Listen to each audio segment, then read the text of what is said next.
My name is Gwen Olson, and I am the author of Confessions of an RX Drug Pusher. I'm a 15-year veteran of the pharmaceutical industry, and I left in the year 2000. And what I would like to do today is I would like to dispel the myth that the pharmaceutical industry is in the business of health and healing. Because in fact, what the pharmaceutical industry is in the business of doing is disease maintenance and symptoms management.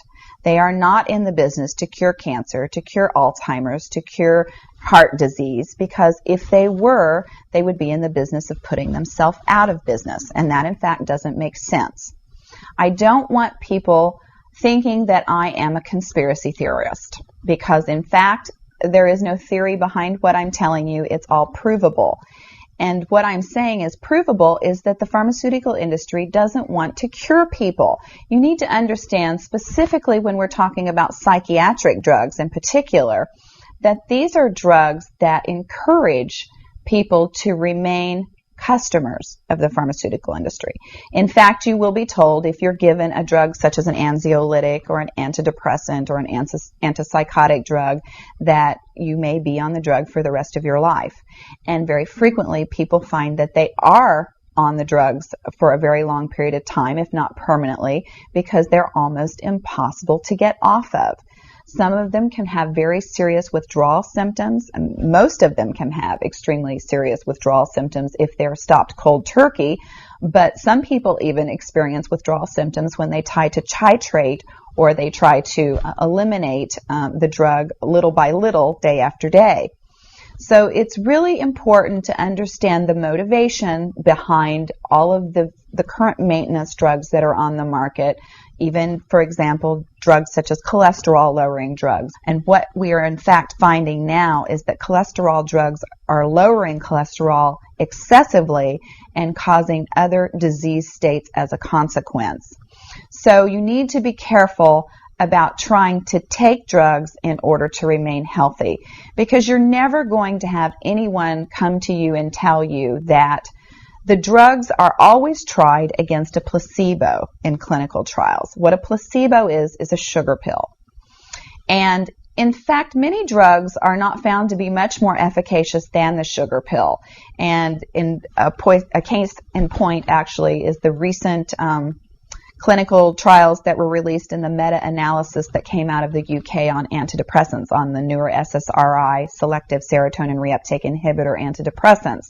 And what was found was the information that activists and other researchers have known for decades, was that antidepressants are no more effective than placebo, no more effective than sugar pills. But yet there are over 44 million people that have been taking these antidepressants, and a large number of them people that have mild to moderate depressive episodes. In fact, they prove that the antidepressants were not effective in anyone, with the exception of some of the most severely depressed patients. And I can tell you from personal experience that there are a number of things that depressed patients can do to improve their mental status aside from drugs that are quite effective, and in fact more effective than placebo. Another recent study that was released showed that exercise was in fact more effective than either placebo or the antidepressant drug that they were compared to.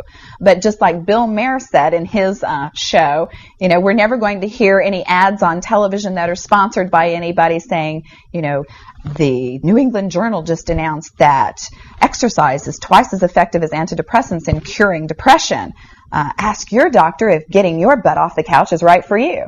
You know, you're never going to get that kind of good information, fair, balanced information, as long as pharma is funding the major TV stations, the advertising that supports those television stations, the major journals, and all of the advertising that supports the major journals. You just have to be commonsensical people and understand that the pharmaceutical industry makes 5 to 6 times the amount of money as any of the other Fortune 500 companies in the United States of America. They are not going to easily or readily give up that income. And we are, in fact, considered a human commodity.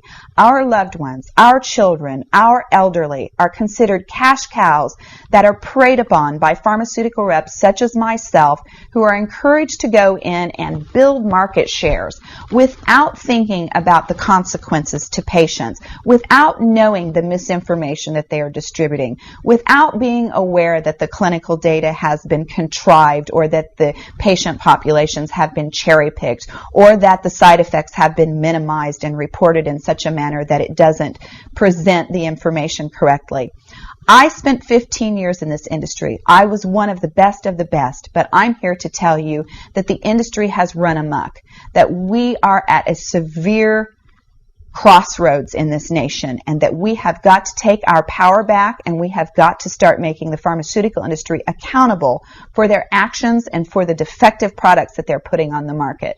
It won't be long before every American is affected by this disaster, and we need to be aware of what the differences are between diseases, between disorders, and between syndromes. Because if it doesn't have to be scientifically proven, if there are no tests, if there are no blood tests, CAT scans, urine tests, MRIs, if there is nothing to document that you have a disease, then you in fact do not have a disease, you have a disorder, and it has been given and has been diagnosed pretentiously, and you need to get yourself educated and understand that there are options, and those options are much more effective than drugs. You need to look into the nutritional aspects of your diet and your lifestyle aspects. Are you exercising? Are you taking care of yourself in the ways that you need to be proactive about your health? Because once you start down the road of taking one prescription drug on top of the other, you will be a lifelong customer for the pharmaceutical industry, and your choices will be truncated.